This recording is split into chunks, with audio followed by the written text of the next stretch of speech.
Орхон аймгийн сургуулийн өмнөх боловсролын байгууллагуудын дунд гар бөмбөгийн тэмцээн боллоо. Тус тэмцээнд 28 цэцэрлэгийн 200 гаруй тамирчин оролцлоо.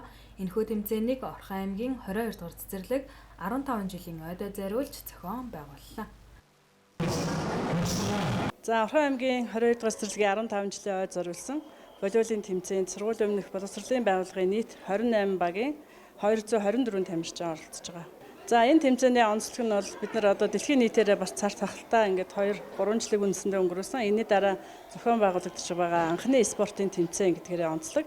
Тийм ч учраас нийт цэцэрлэгүүд маань маш идэвхтэй, баг тамирчид маань бэлтгэлийг маш сайн хангасан ийм байдлаар оролцож байгаа. За бас нэг онцлог нь болохоор нөгөө олимпизмыг сурталчлах ажил бас аймгийн хэмжээнд зохион байгуулагдсан, олимпийн зөвлөлөөс зохион байгуулагдсан. Тэр ажлын хүрээнд бас зохион байгуулагдаж байгаа.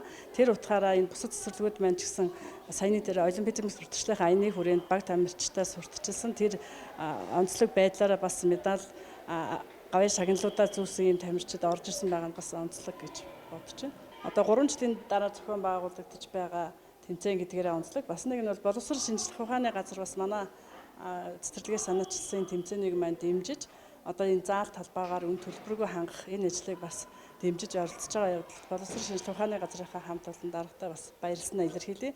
Бусад цэцэрлэгүүд маань бэлтгэлээ хангахад бас зориулж бусад сургуулиудын заадыг бас үн төлбөргүй өгөхөд сургуулиудын захирлууд бас дэмжиж оролцсон. За тэгээд захирлуудтай бас баярлалаа илэрхийлье. Тус тэмцээн 2 өдөр үргэлжиж шилдэгүүдэд шалгарууллаа. Тэмцээний 1-р байранд Эрдэнэтэв ахлагчтай 11-р цэцэрлэг, 2-р байранд Амар зүй ахлагчтай Дэгдээхэ цэцэрлэг, 3-р байранд Өнөр цэцэг ахлагчтай 22-р цэцэрлэг тодорлоо.